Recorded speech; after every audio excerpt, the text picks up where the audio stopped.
Okay, so we're going to go ahead and start recording this one.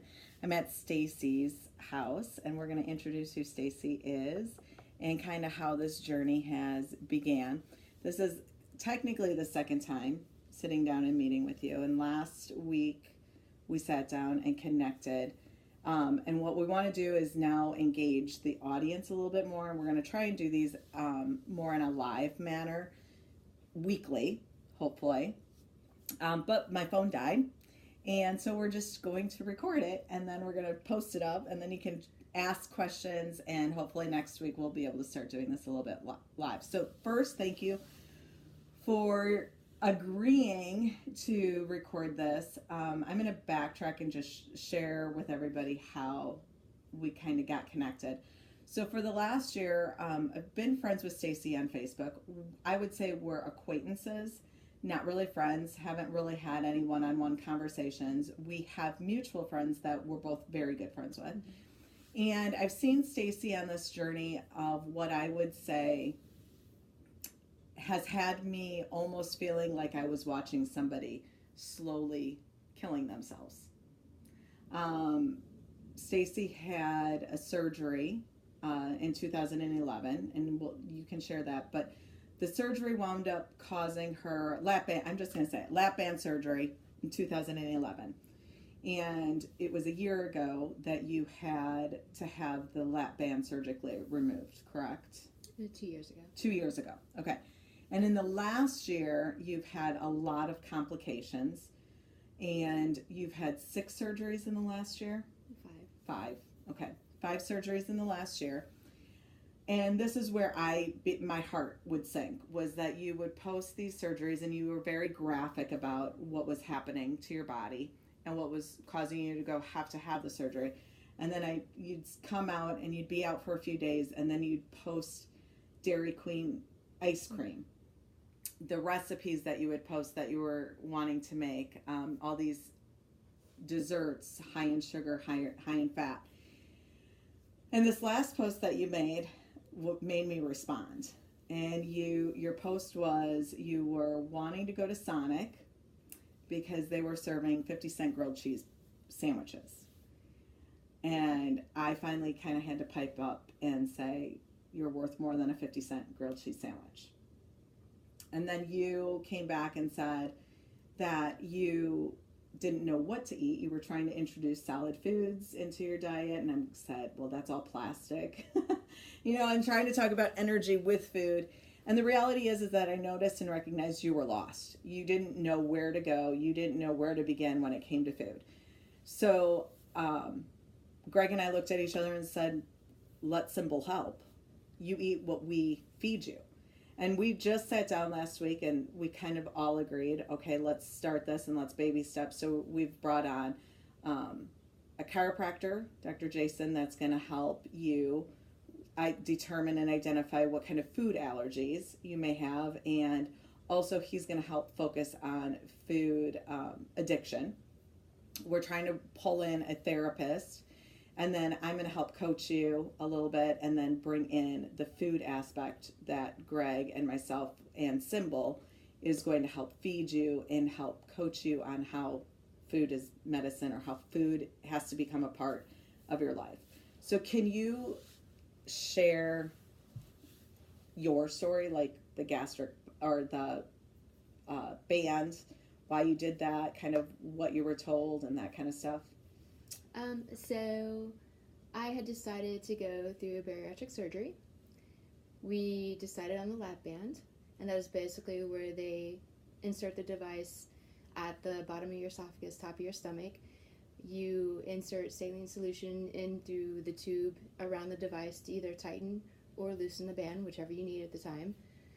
It's a slow process. You have the surgery, you put the band on, make sure that the body won't reject the device. Once that's healed, then they start filling the device up to tighten.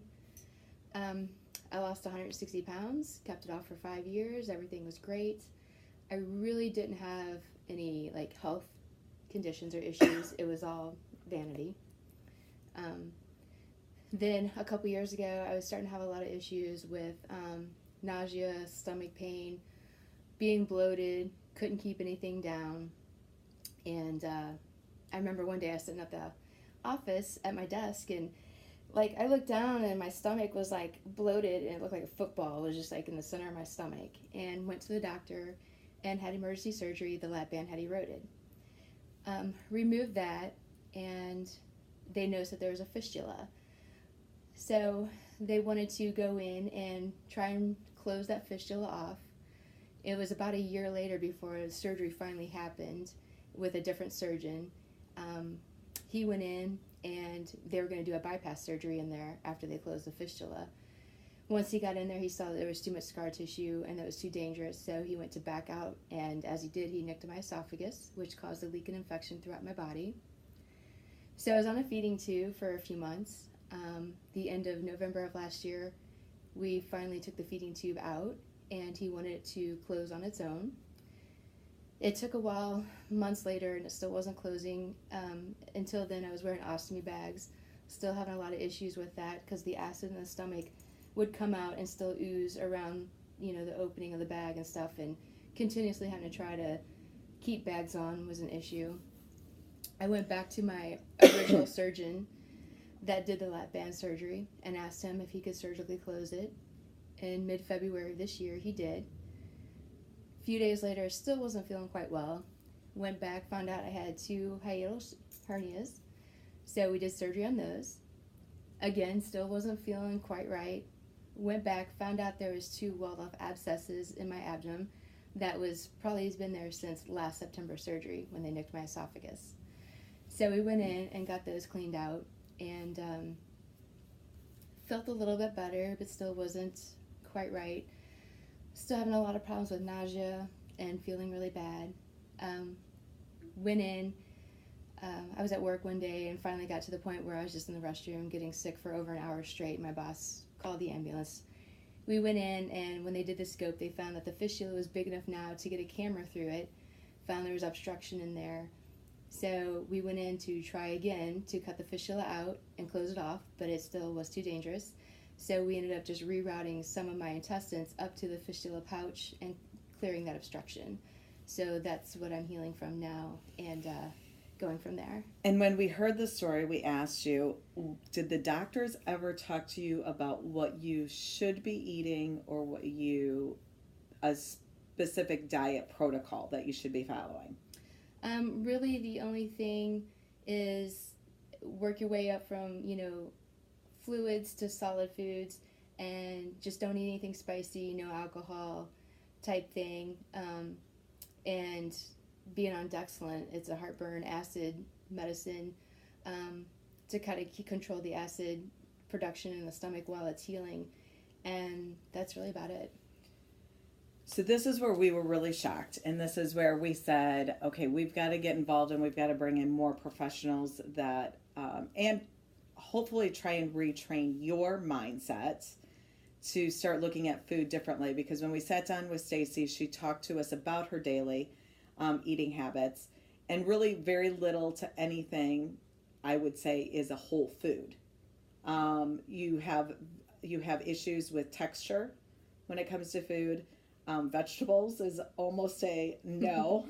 But you also you shared some of your childhood with us in regards to, food was never right. You never learned how to eat food. So you had these weight issues, or you weren't thin enough for yourself, so you looked for a quick fix, but never changed the way you ate, correct? Yeah, growing up, Dad was a picky eater. So I never had to eat anything healthy.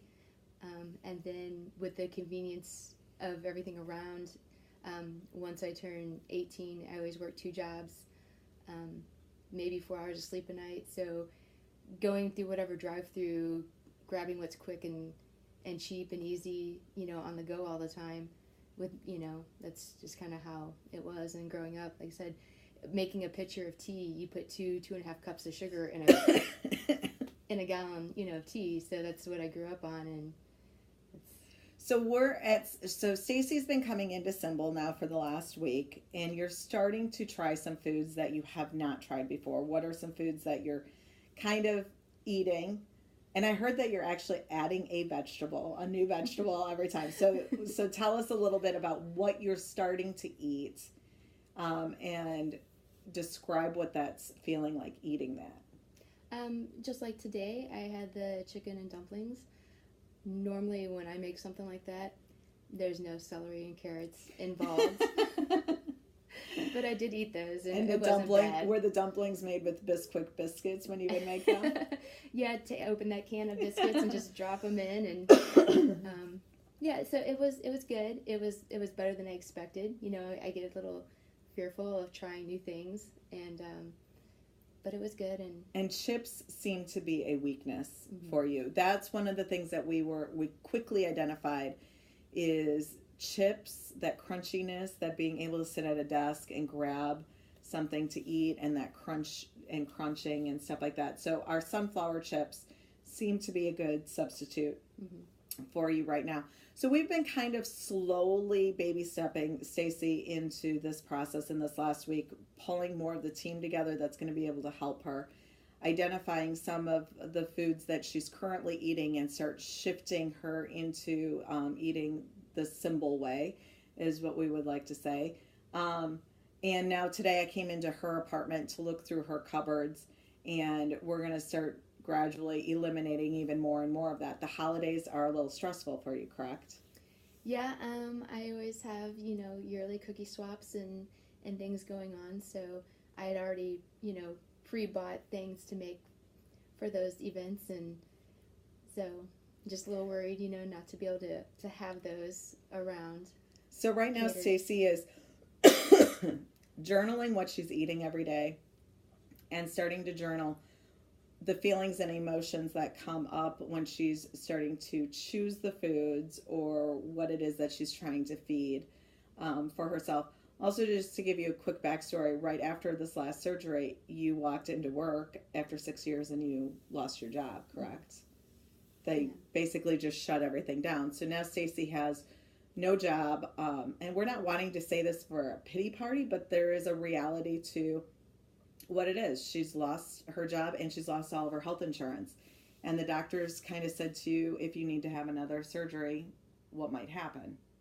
Well, and first off, any more, abdominal surgeries, they said I probably won't survive, first off. So they don't want to have to do anything unless it is emergency. And now with not being able to get medications and stuff with everything, it's a little scary. So I need to learn something, an alternative to try to get healthy and have a healthy gut. And yeah, so we're taking Stacey on this journey, and I asked her to do we were hoping to do this live. Some technology issues came up, but we recorded it and we're going to share this with you really quickly.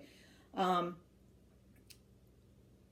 wanted to do it live and wanted to do these videos to help keep her accountable, because I feel it's going to take a lot of us supporting her on this journey. And she's got 90 days. We've basically all committed to 90 days. Anybody that is part of the Stacey team is committing to you for 90 days. But she can't veer from it. We are all committed to her, but she has to be committed to eating the specific way and following whatever the protocol and procedures are. We'll all be in communication in regards to that. But we felt like Stacey wasn't the only one that had stories like this. Yes, hers wound up being a severe issue, and she had the band put on. But many of us are dealing with weight issues or food issues, or trying to figure out how to change our food habits. So whether it's something major or whether it's just something that you're wanting to incorporate more whole foods into your diet, follow this journey, be a part of it, support Stacey along the way. Do you have anything else you want to add? Because I'm going to close it out otherwise. No, I'm just thankful that, it all happened at the perfect time. Everyone likes to say things happen for a reason, and you never see that reason. So hopefully this will be my first opportunity to actually see things fall into place and at the right time. So follow us on Stacey's journey. We're going to come up with some hashtag. I don't know what that will be. But feel free to ask questions. We'll engage more of you into this conversation as well as we follow on. And if you feel like you have something that you can give in support, let us know as well. But we're going to be pretty isolated as to who we're pulling into the Stacey core. Okay, so we're signing out. Find your inner flavor and symbol. We'll talk to you soon.